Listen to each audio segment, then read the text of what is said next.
Welcome to the Raptors Weekly podcast. I'm your host, Zarar, and I'm joined by the mustached maestro, Sham Bhaskaran. How's it going, man? Pretty good, man. Playoffs around the corner. J season has started. J season has started? I did not know that. Yeah, it's starting today. You know. They still got Bautista? Weather. What's that? They still got Bautista? Yeah. The question is at how much. Good weather. It's -8 outside, man. Yeah, but it's on the way, sort of, I guess. You know, it's one of those. It's a type of weather which confuses you, because this morning I looked at the sun and I went out, and lo and behold, it was -8, and it was not fun. My McDonald's breakfast was ruined because I was not dressed properly. It was not fun.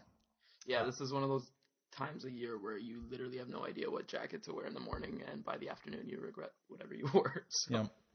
Yeah. I'll tell you where it was sunny, though, in San Antonio. I know that because I follow Patrick Patterson on Instagram, on Snapchat, and he's posting every 5 seconds. And I can tell you that after the game, they went to a hookah place. The Raptors did, along with Patrick Patterson, and enjoyed a nice evening of hookah and some barbecue wings and whatnot. And it was a good time they had because the game itself really didn't matter. The Raptors rested DeMar DeRozan and Kyle Lowry. Lost 102-95 to the Spurs in San Antonio. Expected loss, I guess, but a good showing by those who played.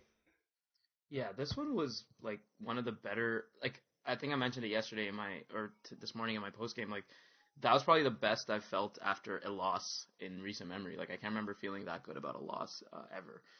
That was just like obviously not much from a playoff implication perspective. But given, and San Antonio was playing their best guys. Kawhi played 38 minutes. LaMarcus Aldridge was above 40. Obviously Parker, Ginobili, and Duncan were still under 30 minutes each. But they were playing sort of their playoff style rotation, and for us to hang with them without Lowry and DeRozan was very, very interesting. It was almost like San Antonio was just caught off guard by some of the players we were trotting out there, and they were overachieving, obviously, like Powell and DeLon Wright and so on. So it was a great loss if there is such a thing, and I think there's a lot we can build from it.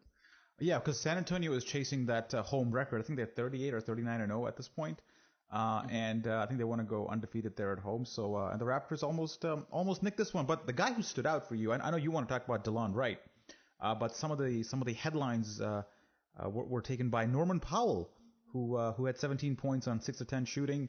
I think 5 of those 6 field goals were just him picking up the ball in his own half and just running it down San Antonio's throat on the break, like a one-man fast break. And I posted a video of all his makes, and some of the comments on YouTube and also on the site itself were people saying, "Listen, I know I'm going to get ripped for this, but he looks like a poor man's Russell Westbrook."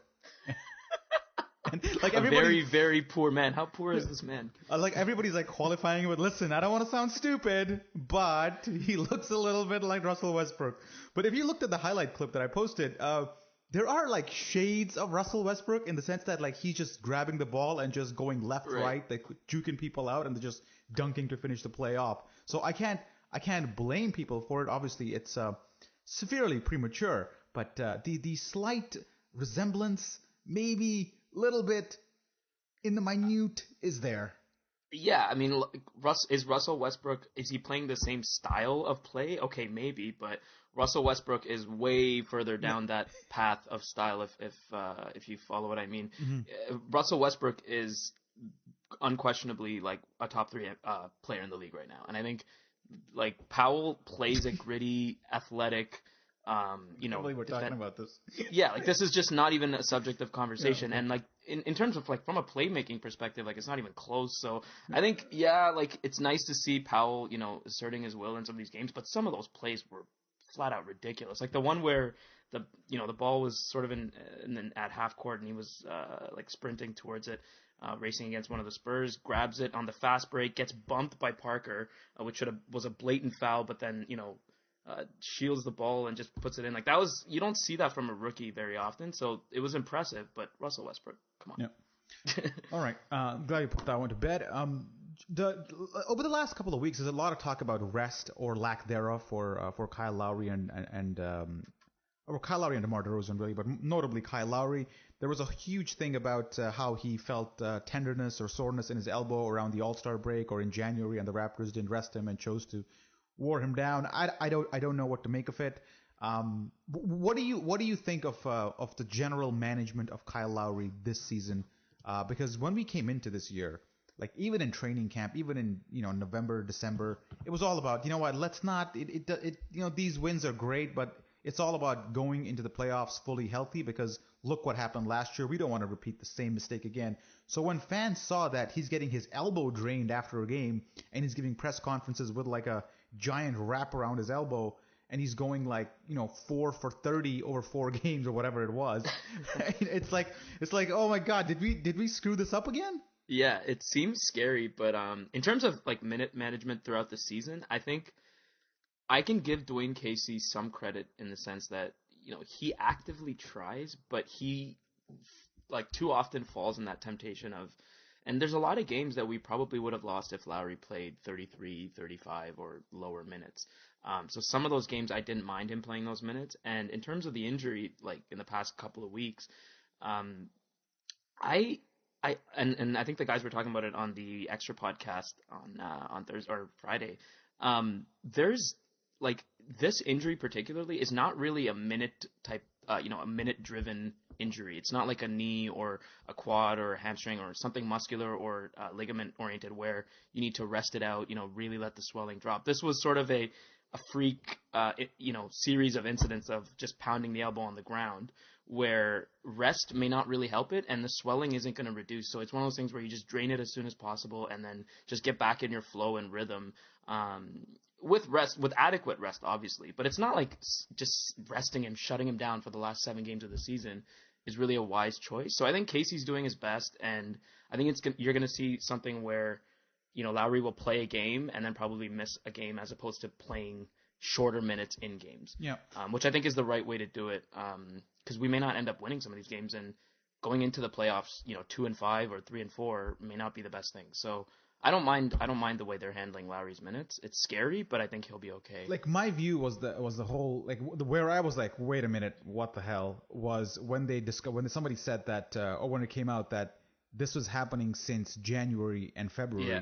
And then I looked at the minutes he's playing in January and February, and I'm like, well, this seems like they're not. Yeah, he's still top 10 in the league in minutes. Top 10, top 2 right now. He's 37.2 minutes per game, and that's second I in the think league. DeRozan and him are top 10, right? Yeah, and he's 5th in total minutes played overall. It's that bugged me, not so much as high minute usage. Was that you knew about this problem in January, February, yet you didn't appear to do anything about it, at least from a minutes perspective. So that's Kyle Lowry. He got the night off yesterday. I think Dwayne Casey's definitely being more cautious with him this year than he was last year. I think the whole elbow thing, the draining thing, kind of threw fans off a little bit. But the other guy that we have to talk about here is DeMar Carroll, who has basically been out for the season. There was a lot of speculation around like he might miss the playoffs and so on, and then he came out and said that he expects to play at least a couple of games before the playoffs to kind of get in rhythm. He said he doesn't. I think the exact quote is, "I don't want to be a poodle out there. I want to be a bulldog." I'd settle for him just being out there at this point. And then he also said that there was some swelling during the rehab process about 3-4 weeks ago, and that's what delayed his return. So he expects to play a couple of games ahead of the playoffs. What do you think of his potential impact heading into the postseason, given that he's not been practicing with the team for a long time? Is he a type of guy that you can easily kind of blend into the team once he does return, or does he require a lot of work? I don't know, man. I think it's somewhere in between for me right now. Like, I think, first of all, we've all sort of been in the dark from the beginning about this situation. So it's hard for us to, even now, gauge fully whether, even if this guy comes back, whether he's pushing himself. And that's what it seems like because, the overall way they handled it led me to believe that this was something where he had to make a judgment call on, the rest of his career almost. And he's opted to kind of be aggressive about it and come back for the sake of helping us out. But having said that, I don't think DeMar Carroll, when he comes back at 60% or 70%, is as effective for us, especially because he's out of rhythm too, right? Because he's a 3-and-D type of guy, so we expect him to play lockdown defense and also hit threes and keep defenses honest and provide spacing. So I don't think he can do that with 2 games under his belt. And I mean, and here's the thing too, right? Like, if we start the playoffs with him, do you start him? Do you start DeMarre Carroll in game 1 of the playoffs with like a game of under his belt or 2 games under his belt and basically 60% of a knee? Like, I don't know, especially the way Powell's playing, right? And obviously he's a rookie, but that's gonna be a tough call for Dwayne Casey. And I think in terms of his impact on the game, um, to be honest, I think it's way too hard to say now. But I think he made the comment. I played defense, and you know, last year or 2 years ago, or was it last year? Yeah, in the conference finals against Cleveland, he banged knees with I think it was LeBron or someone, and got back in the game and had a very similar injury and went back to guarding the best player in the world. So I think he'll be back. I think he can play defense. The question is how, from an offensive perspective, is he going to disrupt sort of the overall flow? Yeah, the answer to whether he starts or not, I think, is dependent on matchup. If you're facing Indiana, I think you have to start him and put him on Paul George. That just naturally kind of happens. But if you play Detroit, you may not have a pressing need to have him start because they don't necessarily have a top tier small forward that needs guarding in the starting lineup. That might come into play, but like my thing with him is that he's not a skill guy. Like you're not depending on him for scoring. So his style of play is that one where he goes all out 100% of the time. He's on the floor, like he's always like he's a junkyard dog. That's what he is. He's a hustle guy.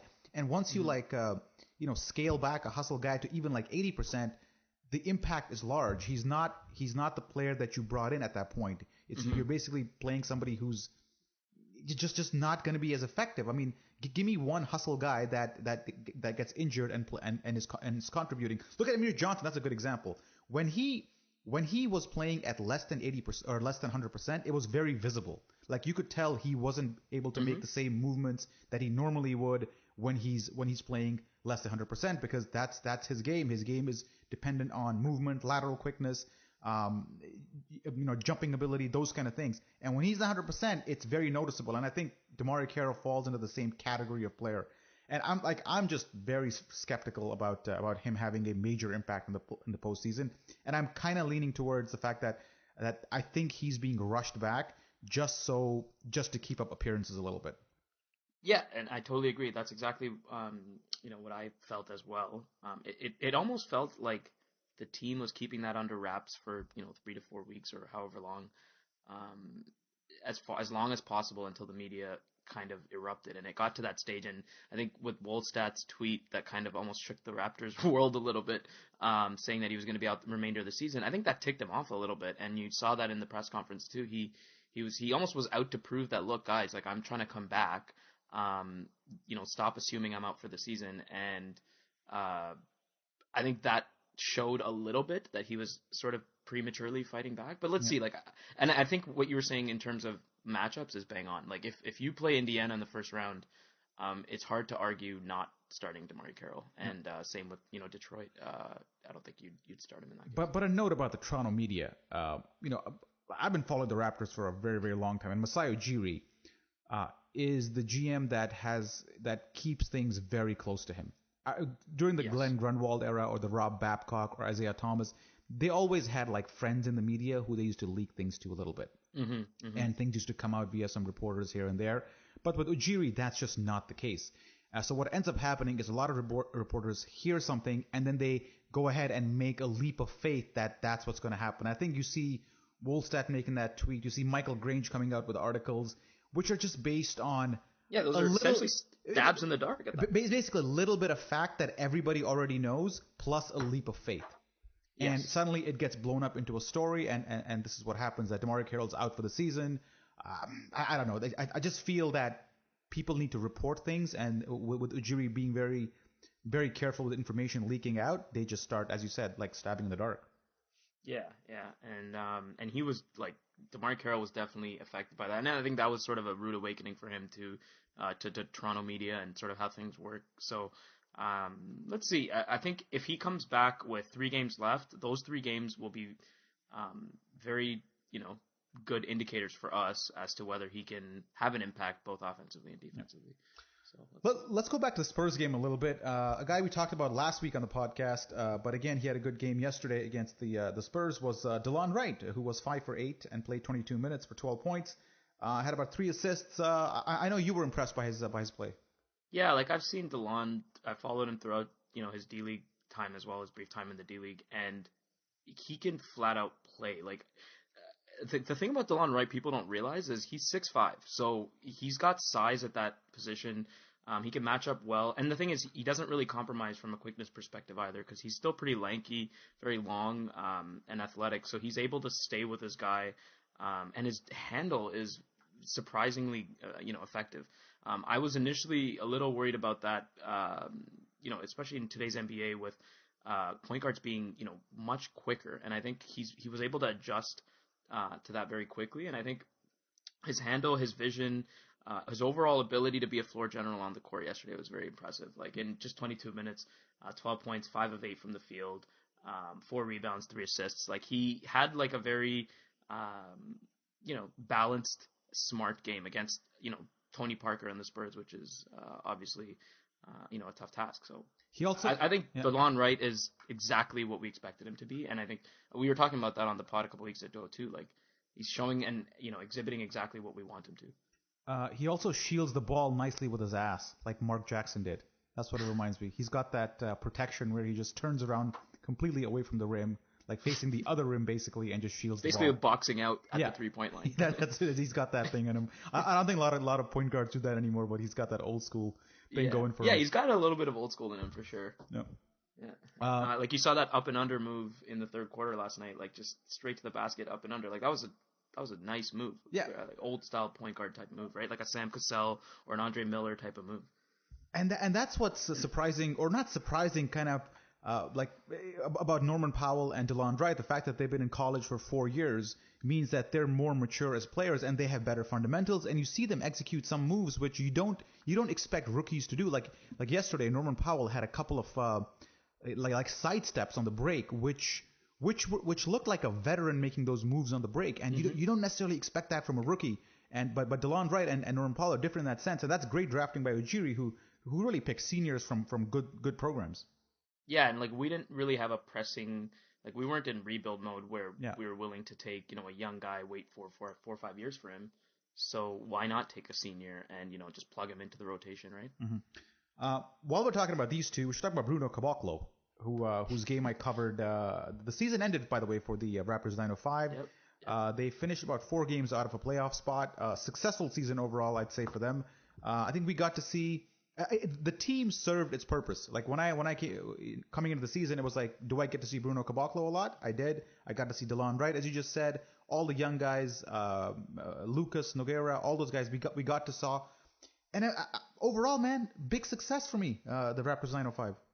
Yeah, like this was a very successful inaugural season for the D-League team. I think like we're starting to see benefits already, which is amazing. With the new practice facility, the D-League team, the All-Star game, this was just one of the sort of feathers in MLSE's cap this year, and it was all credit to Lewicki and Ujiri in the past couple of years setting this up, and the way Mississauga has sort of embraced this team. Like I have friends that go to the games all the time, and it's a good atmosphere. Have you been to a game, sir? No, I have not. Yeah, it's a good atmosphere down at the Hershey's, or as good as a D-League team atmosphere can be. Mm-hmm. And the way and it's not just Bruno, right? Like you mentioned at the beginning of the season, this is going to be Bruno's year. It's just going to be a window into Bruno and Bebe essentially. But it's proven to be a lot more than that. We've seen Scott Suggs, Axel Tupain. Other individuals, Simbular, Ronald Roberts, who had an unbelievable year, just really step up and show that you can make it into the NBA,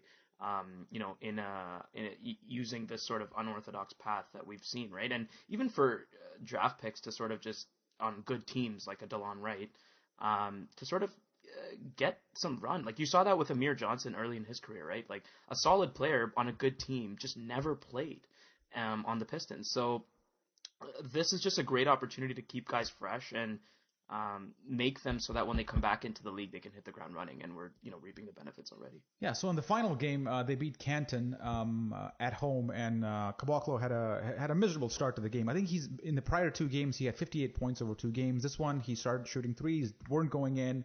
You could see he was hanging his head a little bit, but then in the third and fourth quarter, he made up for it on the defensive end. He had 6 blocks, including a sequence where he got 2 blocks on the same guy, which I think I got the crowd back in it and all that. And then to finish things off in the game clinching run, I guess, he essentially drove baseline and dunked on somebody and then shook the rim, which would have yielded 2 technicals at the NBA level, but nobody cares in the D League, and he got away with it. So it was a nice send off for Bruno as the season ended. Yeah, I saw the posts you put up, and it's a nice I guess avenue for Bruno to just not have any worries, right? Yep. And even like you said, like the dunk, and just an ability to express himself and kind of develop a personality and be relied upon as a scorer and a defender in some cases. So it's just nice, and I think Bruno is still, Fran Fraschella's comment is kind of true now. It's bang on. It's bang on, right? Because it's at this stage, if you look at Bruno's career, it's been 2 years for him. I think we're at that stage now where I think he's about a year or maybe 2 away from being a rotation player still. So, and that's obviously the jury's still out on that. So let's see how it goes. Great, like you said, great season for the 905, and I would say an overall success for sure. Yeah, and in terms of Bruno, final comment, like he doesn't look like he doesn't belong anymore. Like when you see him on the court, you don't notice him, which is a good thing, because in prior years he was always this lanky dude who didn't know how to play basketball and was always out of position. Now you watch a 905 game and you kind of have to look for Bruno because he blends in with other players and he looks more like a basketball player than an athlete. Yeah, that was a huge adjustment for him, right? Like he needed basketball experience. Like the guy was so raw. He had a lot of, like, you saw that with Bismack Biyombo, some of the other NBA players. Like they hadn't picked up a basketball until they were like 16, 17 years old in some cases. So with Bruno, yeah, like he just needed to play the sport. He needed to just get hours of experience, and he got a ton of that this year. And like you said, he started to blend in a lot more, didn't stick out in the offensive sets, found his position a lot more, started to realize what a good and a bad shot was. I think he's still, shot selection is still something he's working on, but I think the development has been overall very, very good. Yeah. Let's before we round off this segment, let's talk about Jonas Valanciunas, who's had a pretty good run of late. He was 8 for 11 against San Antonio in the absence of Kyle Lowry and DeMar DeRozan. And then he just generally been very effective against OKC in the loss. He was 5 for 13, but did have 10 rebounds. Then against Atlanta, he was 9 for 13 for 19 points. He actually owns Atlanta. He has extremely strong offensive and defensive games against them. Tell that to Will, right? Yeah. Then he had 14 rebounds and 11 points against Memphis. And obviously I just mentioned the Spurs. Valanciunas he's one of those guys that's actually trending upwards heading into the postseason, whereas our other 2 superstars, I guess, or stars, are essentially either trending slightly downwards or staying even keel. Valanciunas is the guy you got to get a little bit excited about as the postseason nears. Sure. Yeah, like I got shat on for giving him a B+ after the Memphis game in my quick reaction, but like everything I've seen from Valanciunas, like in the 7 past blocks in that game. 7 blocks. He had, I think he could have played. Most of his impact on the game was in the fourth quarter. He still went 1 for 5 from the field. Had a couple turnovers and other aspects of his game that could have been, improved. And that's the only reason I gave him a B+. But yeah, like he had a stellar fourth quarter, hit all his most of his. I think he went 9 of 10 from the free throw line. Yeah. It was clear that he was asserting his will on that game, both mostly on the defensive end and on the glass, which was really impressive. So, and one of those rebounds was just like unbelievable, like just one hand, clean box out. Like those are the types of plays we expect him to make. And you don't want there to be any drop off defensively from Biyombo to JV, right? Because the argument 3 weeks ago was, we got to go with Biyombo. He's got more of an impact on the game. JV's, he obviously was so rusty with the hand issue and stuff like that. But now, and obviously with going with JV, you don't want there to be a drop off defensively, and there hasn't been. And he's been an anchor defensively down there, and both from a block perspective and on the glass. So it's great to see. I just hope the thing with JV that I'd like to see just a bit more, and this is sort of on the coach as well, is I think we saw this in the Atlanta game too. Like when he gets deep post position, like he actually cannot be stopped, and I think the Raptors could do a better job, especially in some of those sets where they're kind of, it's like a medium transition type of play. JV's got to run, get positioned down at the logo or just underneath, and start backing down his opponent and just assert his will offensively. And I think that's something that Dwayne Casey needs to incorporate a bit more into his offense. And perhaps in the playoffs, when the games start to slow down a lot more, we'll see a bit more of that. And I think we saw that even against Brooklyn in that series, right? Like JV had a great impact in that series when some of the guards were struggling. So let's see how it goes. I think, like you said, it's on an upward trend. And I think we're not at JV's ceiling yet, which is definitely, it's a positive. Yeah, it's an interesting point on how he fits into the offense. Like one thing that I have noticed is that on his post ups, he rarely gets a repost. Like you throw him the ball once, and either he'll back it in or score, or he'll take a jumper. But you don't see that considered effort with the other guard at the at the top of the key, where you pass it back out, you reestablish position, then you get the ball back at a slightly deeper position. You just don't see that. You see him get the ball once, either he does something or he kicks it out and the ball goes the other way. I mean, maybe some of that focus needs to be on just reposting him up, because as you said, once he gets within 4, 5 feet, 6 feet of the rim, he actually has a few different moves which he can execute at a high percentage. Yeah, he's got a great drop step, a good hook shot when he's under there. But the key is he's got to be like within 6 feet of the basket. Otherwise, it's a broken play. And like you said, if he kicks it out, he's not getting the ball back. So, like, it's one of those things where you either get it early in the offense and it's there, or you don't get it at all. So I think a bit of that is on the coach, and you got a game plan for it. And the point guards have to have the discipline to feed him, when he's playing well. I'd like to see JV more in like that 15 points per game range with 10 or 11 rebounds. He's getting there, and I think he's got the ability to do it. Some of it is also on our play calling because we're such a guard-dominated team that it takes away a little bit from JV's impact. But there's no question he's more offensively skilled than Biyombo. So I think if you give the ball down to him, within 6 feet of the basket, first 9 seconds of the shot clock, I think he's got a green light.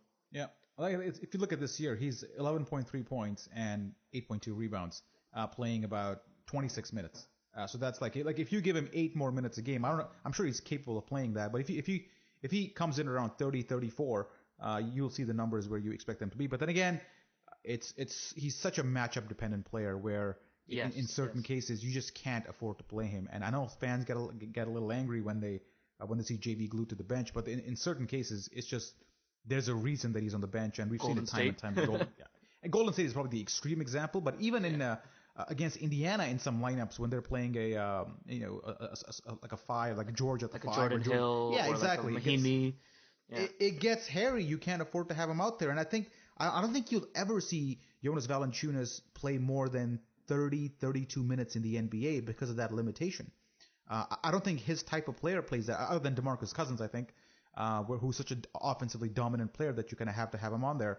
JV, I just don't see him cracking that 32 minute barrier. What do you think? I agree with you, and the reason that I would point to would be his fluidity on offense. He's still kind of a lumbering, force in the paint, and he would fit in a lot more in the late 90s or early 2000s, where those type of players had a clear sort of impact on the game. But in today's NBA, you need mobile bigs that are able to run the floor effectively, establish their position, be able to dribble out of trouble once in a while. Like DeMarcus Cousins, like I saw a play on, I think it was Thursday or Friday on the starters top 10 plays. Like he was top of the key, just abuses the defense with off the dribble, goes straight to the rack and dunks it. Like if you're gonna be a big man that imposes your will in today's NBA, you got to be able to incorporate some of those elements into your game. And I think JV isn't at that level yet. He's more of a give me the ball within 5 feet of the hoop and I can get something good, or I'll get fouled and go to the line. He's not really someone who you can rely upon from a dribbling perspective or shooting outside of 10 or 11 feet. So just based on that, and on defense too, right? The same goes on defense too. Like he's not as mobile of a defender. Some of his helps could obviously be quicker. His rotations aren't as fast in some cases. So, but on the flip side, he gets a lot of rebounds, blocks shots. So he does his role when he's in the paint. So I think his defense and offense are both limited in those ways, and that's probably what keeps him out of the game for the last 4 or 5 incremental minutes that you'd like him, or we'd all like him to see, but he probably will never get, right? Yeah, like offensively, I find that his face-up game hasn't developed the way I'd liked it to. I agree. It's still like it's still basically the same as when he was a rookie. Same with his much. jumpers too, right? Like if you give him the ball like 14 feet out straight away, his ability to knock down that shot has not changed since year one. Yeah. So yeah, I totally agree with you. Let's take a break, man. And we got a bunch of Twitter questions which we got to get to. We'll get to those right after these messages from our esteemed sponsor, Goldfinger Personal Injury Law. Get Goldfinger today. Here's the scenario. You've been injured in a serious accident. The doctor says your recovery could take months, maybe even years, yet your insurance company is denying your claim every step of the way. If something like this happens to you, call me, Brian Goldfinger of Goldfinger Personal Injury Law. We have offices in Toronto, London, Peterborough, and now Kitchener-Waterloo. Visit goldfingerlaw.com and get us working for you. Get Goldfinger today. Welcome back to part 2 of the Rapcast. Shams here, and we're taking some Twitter questions. Twitter has about 15, 20 questions for us. We're just going to take a few since we want to respect the time. So let's start with the at Swar Lasers, who asks, Sham, you'll like this one. The Bruno Caboclo point guard experience, is it time? Swar Lasers is my buddy, man, so I can't shit talk him. Actually, maybe I will. What are you thinking, Assad, man? Come on. Maybe in 2 years' time he'll be the backup point guard for the Raptors. I don't know. Maybe like him and Giannis will be going head to head in round 1 of the NBA playoffs. There you go. I mean, nice segue there. But because Jason Kidd did say that he would be playing point guard next year, except not defending point guards or something close to that. Yeah, that made no sense to me at all. Like the timing of it, and even if you want to start him, right? Like, why would you? Like, are you trying to give him confidence, or are you trying to just expose your game plan for next year, or are you just trying to make your way into the headlines maybe because there's no other way the Bucks are going to be in the headlines? I don't know, but talk to me in September in training camp. Yeah, that's like the last of our worries right now. Okay. All right. So next one comes from at No Scones, Sean Conrad. He goes, who are the favorable matchups for the Raptors in round 1? I tell you who it's not, the Bulls, because and we don't have to worry about the Bulls because the Bulls are outside. Big game last night. Yeah. Big game Detroit. Oh man, huge game. The Bulls are out, man. It does not look like they're going to make the playoffs. They're 2 games back of Indiana. They're in the 9th spot currently, and they haven't been playing well. They've been dropping games they absolutely have to win. So we don't have to worry about the Bulls. Let's not talk about them. So it'll come down between Detroit and Indiana because Miami, I don't think is going to drop 3.5 games at this point. So Detroit and Indiana, who is the more favorable matchup for you, Sham? I think most Raptor fans would agree it's Detroit just on paper, given that they don't have as much of a playoff pedigree, experience, the coaching that Indiana has. The Pacers, you got to remember, Frank Vogel still took this team to the Eastern Conference Finals 2 years ago. They still have some of like the residue of winning from those 2 years ago. Paul George is obviously an all-star, an elite 3-man. So they still scare me. And obviously, like we talked about earlier, down low, there's JV. I don't know if Indiana is a favorable matchup for him. So given all those factors, I think I would go with Detroit. Yeah. But having said that, Detroit is a great rebounding team. They still pose problems for us. So pick your poison, right? Yeah, I'd have to agree. I'd say it has to be Detroit because you actually have a natural fit for JV. Like he guards Drummond, you don't have to think too much about it. Mm-hmm. I think if DeMario Carroll plays, I think that'd be a bigger boost. You could bring him off the bench and he could check guys like I don't know, Tolliver or Morris, or depending on how Detroit matches up, you'd have a nice role for him there as well. I think in the backcourt, Reggie Jackson versus Kyle Lowry, I think you got to pick Kyle Lowry there. Caldwell Pope versus DeRozan. I think DeRozan hands down there. So I think. Hey, we said the same thing about Otto Porter last year. So let's not bring that back here. Lightning can't strike twice, can it? Yeah. Right. So if you look at our backcourt talent versus experience, I think that plays in our favor. Mm-hmm. Detroit does not have, as you said, the playoff pedigree. We have more experience. And I think JV is a factor here as well because he's generally had good games against Andre Drummond, who hasn't had great games against us. So I think I got to go with Detroit here. what scares me about Indiana is that you have Paul George, and if he starts getting superstar calls in the playoffs, like watch out. Yeah, and if he gets hot from beyond the 3-point line, you can't stop him. So Exa- Detroit just doesn't scare me from a superstar standpoint. Exactly. They don't have it, Sham. They don't have it. Whatever. Well, hopefully they don't give a shit about it, right? Yeah. All right. So the next question comes from I don't know. I forgot who this came from, but the question was I think will Patterson start during the playoffs? The idea of Scola starting scares me a little bit. What do you think of this one? Patterson, who hasn't started all year, suddenly comes into the starting lineup in the playoffs. It doesn't feel right. No. That's no. Luis Scola might scare you, but he's started on the team that won 51 games so far. So I'm not saying Luis Scola is our savior. I'm just saying you don't mess with something like that going into the playoffs. So I don't know. I don't know what Dwayne Casey will end up doing. It depends obviously on the Carroll issue as well, because once Carroll comes back in the mix, there's an option for putting him at the 4 and then kind of switching it up that way. But I don't know, man. I think you stick with Scola to start out the games. He's proven he can start games out very well. And really, Scola starting is pretty insignificant anyway, because he doesn't finish games and he doesn't play significant second and third quarter minutes. So why don't you just trot him out there, let him start the game, and then ease Patterson, Carroll, or whoever it is off the bench and play that position? Why mess with that when it's not really that big of a deal? Not to mention Scola has playoff experience and is a veteran, so why not sort of preserve that as opposed to Patterson, who has very limited, just the playoff experience that we've had in the past couple years, right? Yeah, that question was from @ConnorD Dirk. Sorry, Connor, missed your username there. Yeah, and Patterson's got a bit of a rhythm going off the bench now too, and you don't want to disrupt that. And if you want to look at some history here and see what kind of bad things happen when you start changing roles just for the playoffs, look no further than Andrea Bargnani guarding Hito Turkoglu in 2007-2008, and see how that ended. Tyler Hansbrough last year.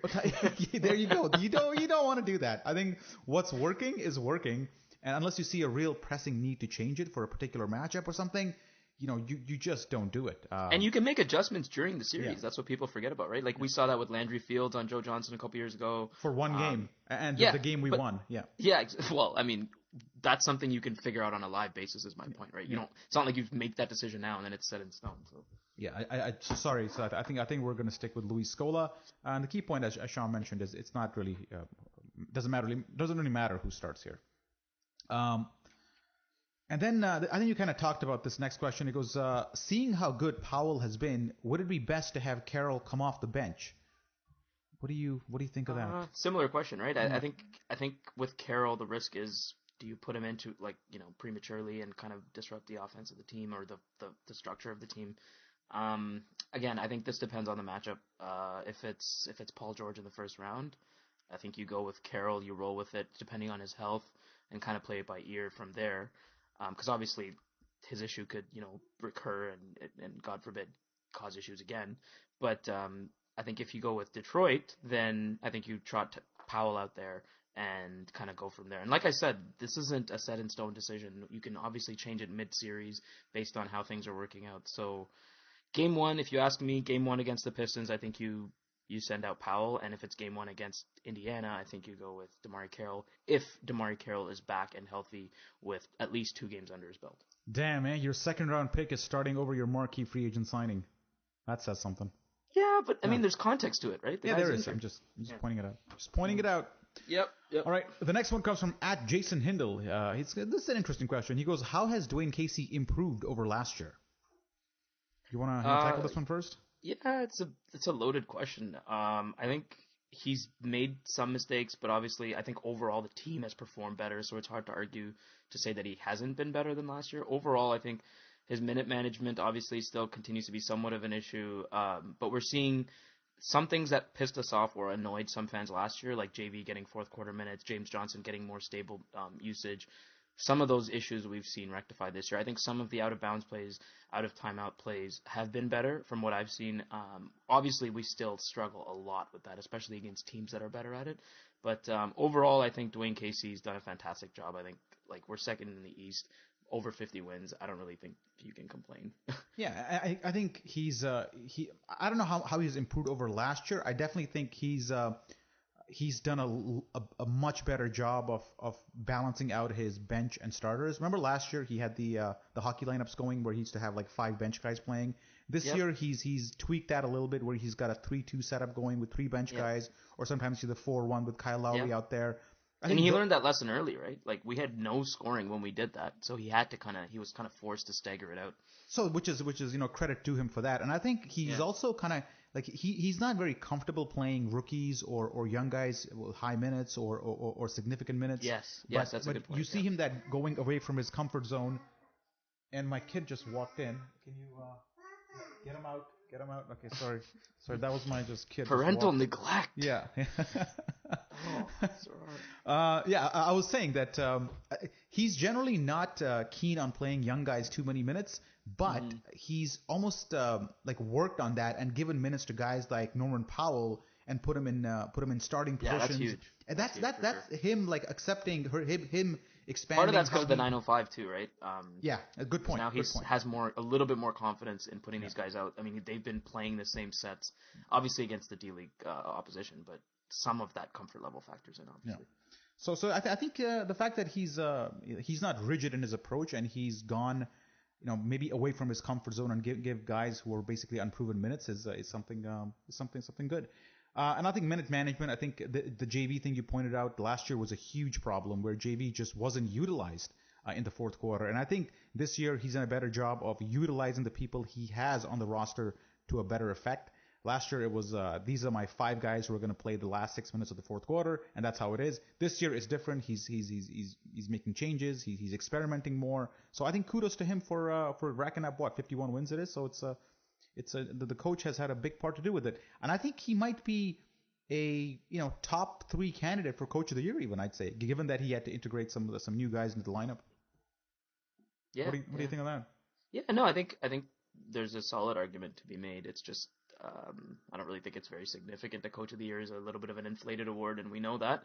But yeah, like I think he's done a fantastic job. He's improved, and yeah, I think to be honest, I think he's improved every year he's been here. Yeah. The defense has taken hits along the way, but I think the defense has improved this year, obviously, and couldn't have gone anywhere but up, to be perfectly honest. But yeah, like I think that overall he's improved in most of the aspects of his game.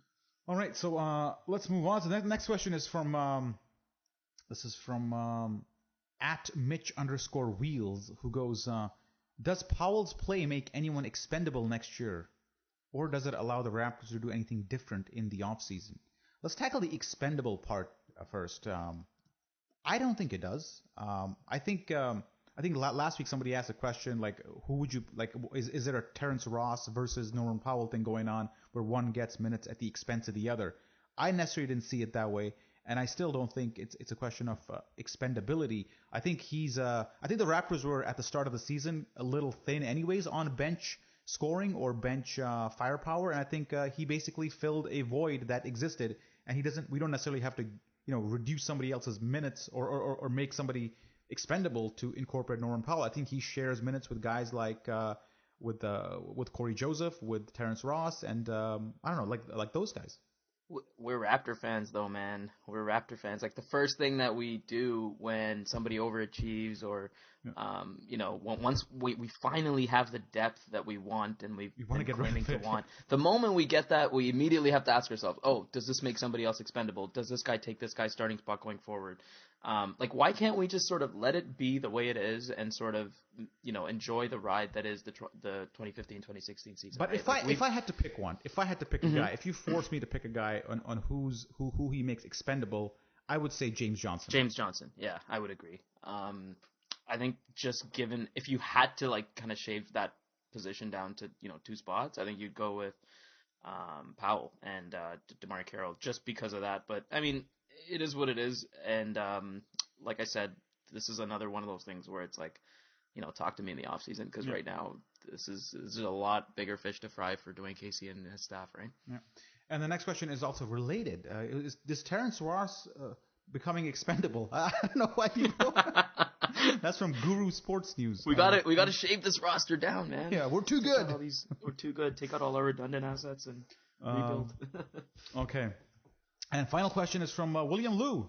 who wasn't able to make the podcast, and he goes, talk about JV's recent improvement, which we did, especially when paired with Patrick Patterson. That's an angle we didn't talk about.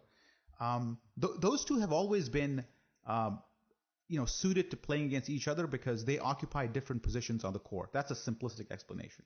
JV occupies the lower block, and Patrick Patterson is a 3-point shooter. With Luis Scola, it's not as natural because that guy tends to be on the lower block as well. Sometimes he goes out to the three-point area because he's almost forced to do that with JV around. But I think Patterson and JV work well together because one always tends to pick up from the other's defensive mistakes. Like if JV's caught out too far out on the pick and roll, you'll always see Patrick Patterson dropping down and cutting off a guard. I think that's something we don't talk about enough about Patrick Patterson, is that he's not just mobile in terms of like going out and like closing out people on the wing when he needs to, but he's also mobile at dropping down into the paint and cutting off guards who are driving to the paint because maybe JV's out of position or Scola's out of position. So there's no stat that tracks that, but the eye test for me says Patrick Patterson is a mobile defender going both ways, outside and inside. Yeah, that's a great point by Will, actually. If you actually look at the way... Will didn't make that point. I made that point. Well, well, the question, I guess, posed by Will in terms of the pairing of Patterson and JV and sort of how that correlation implies sort of, that JV's game is sort of, contingent on Patterson's game as well. And we saw that earlier in the year, right? Like Patterson started out of the gates very slowly. Like November, December were very slow months for him. He was shooting very badly. Teams were starting to pick up on that as well, and his confidence was at an all-time low. And then, January 1st hits, and he starts hitting three-pointers, gets a lot more confidence in his game. But this was when JV was injured, or had just come back from his injury, from the hand injury. So it was sort of this weird thing where JV and Patterson weren't healthy and playing well at the same time until now. So, and we're starting to see the benefits of it because when Patterson keeps the front court honest with the 3-point shot, as well as some of the other skills you're mentioning, it's a perfect complement for JV's down low post game. So, and that's something I'm interested to see in sort of our finishing lineups, like in the playoffs. Like Patterson usually is that guy that Dwayne Casey goes to, which is why it doesn't really matter that Scola starts, right? Because Patterson usually ends up in that finishing lineup anyway, depending on the matchup, of course. So if Patterson and JV are playing together in the playoffs, like I'd be very interested to see what sort of production we get from both of those two spots as we close out games. Yeah, I think that's also one of the reasons why people tend to hate the JV Scola lineup is because of their immobility, but they don't cover for each other when one of them screws up. That's true for sure. Yeah. All right, so I think that's it for the Twitter questions. Thank you for everybody for writing in. We couldn't get to all of them because the podcast is running quite high now, and we got the next week's games to preview. And they are, this is a big one here. Big one, Chum. It's the Charlotte Hornets, the hated Charlotte Hornets. The Charlotte Hornets where Del Curry was begging for the Raptors in the playoffs because he felt that he could take us.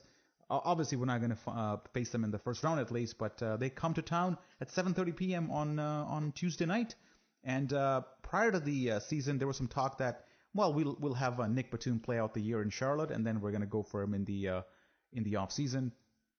I don't know if that's still going to happen or not, but Charlotte, talking about Charlotte, they've been red hot. Yeah, I think they're like 21-6 since February 1st. They've been playing this is sort of the team we envisioned coming into the season, to be perfectly honest. Charlotte, Washington, these were the teams that we expect, or Milwaukee, that sort of to take that next step and be in that second tier, third tier in the playoffs in the Eastern Conference. And Charlotte initially started out the year very poorly, and they were in the same category as Milwaukee and Washington, but they sort of separated themselves in the new year. Obviously getting Jefferson back healthy, and Kemba Walker's playing out of his mind at the point guard spot really shows an ability to be a great floor general. And I think the good thing with Kemba Walker is he knows when to score and when to pass. He's finding, he's sort of growing into, he's in his fourth year now, or third year. So fourth year, I think. So he's kind of in that stage in his career where he's found his niche and his home. And he finishes, quarters out very well. You've seen a ton of buzzer beaters from him. So that team and Steve Clifford, obviously, great job coaching that team. I think he got Coach of the Month this past month. So they've just all been firing on all cylinders at the same time. So they're a scary team to me for sure, and they've been pesky for us in the past as well. Like even when they were the Bobcats, they would always beat us in the Gerald Henderson days. Yep. So they still scare me, and I think by no means, even if we play them in the second round, I think by no means that's going to be a cakewalk. That's going to be a very tough series. So Del Curry, yeah, he may want the Toronto Raptors and prefer to play us, and quite honestly, I think he's got a point because that would be a very tough matchup. So this is let's talk about rest in the context of this game. I would like to see the Raptors go all out against the Hornets. I agree. I think if you win this game, it's a confidence building win too. Yeah, The Raptors, like if you look at over the last 10 games, they are 19th in offense and 23rd in defense over the last 10 games. So they haven't been clicking. They've dropped a bunch of bad games. I think they've lost. They lost to Boston. They lost to OKC, Spurs, obviously, and then Houston as well. It hasn't been all roses in Raptorland, but I think if you play, give it your best in this game against Charlotte and you come away with a win, I think you've beaten basically one of the hottest teams in the NBA, and it drives confidence heading into the postseason. Yeah, like we're playing. I think we played OKC last week. They were one of the hottest teams in the league. Then we lost to them. Basically ran into a freight train and named Russell Westbrook. And then we played a hot team in Atlanta on Wednesday. They were, again, they'd won playing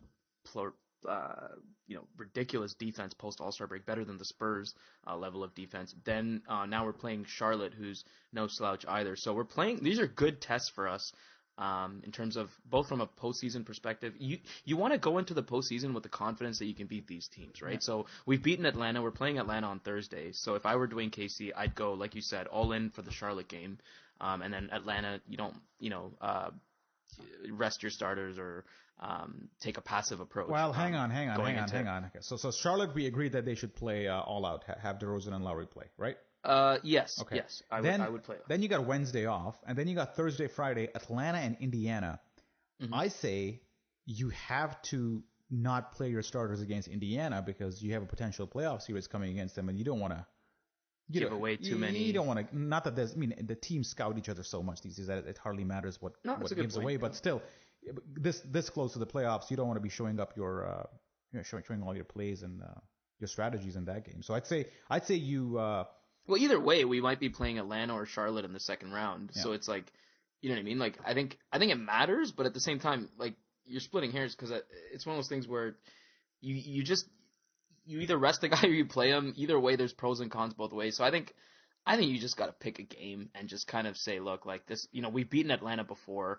So to be honest, Atlanta, Indiana, to me, doesn't make a difference. I think you just got to pick one or two games and selectively just be strategic based. And Dwayne Casey knows a lot more about this team behind the scenes than we don't, that we do. So I'm sure he'll pick a game that he believes will be, the best for the team. So I don't really think it matters, to be perfectly honest. I think all of these are potential playoff opponents. Not to mention they can scout you in the games that you play against other teams as well anyway, right? And then the week ends on Sunday against the New York Knicks, and this is the game you absolutely cannot rest your starters because they got the pick in question.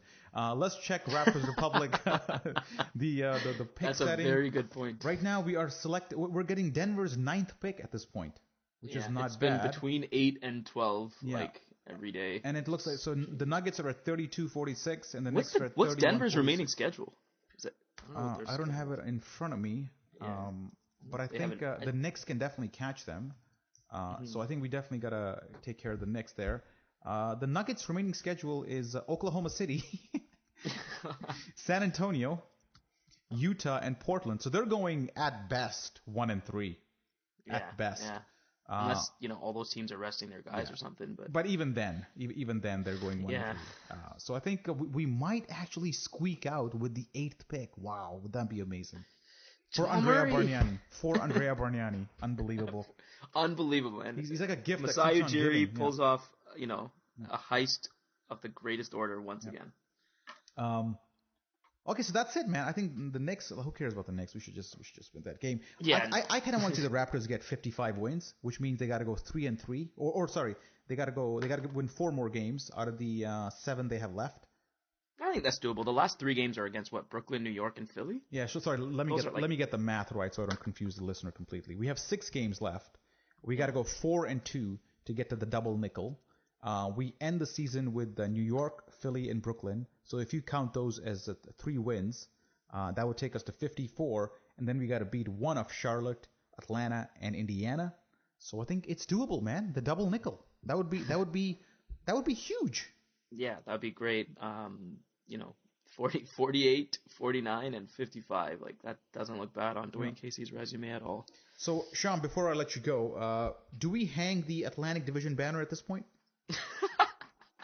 Do we just hang banners for, like, random victories of games? Like, should we? 17 points, Norman Powell versus Spurs banner. You gotta hang it. I mean, Gotta you've hang hung it, the yeah. other ones. It's still a division victory.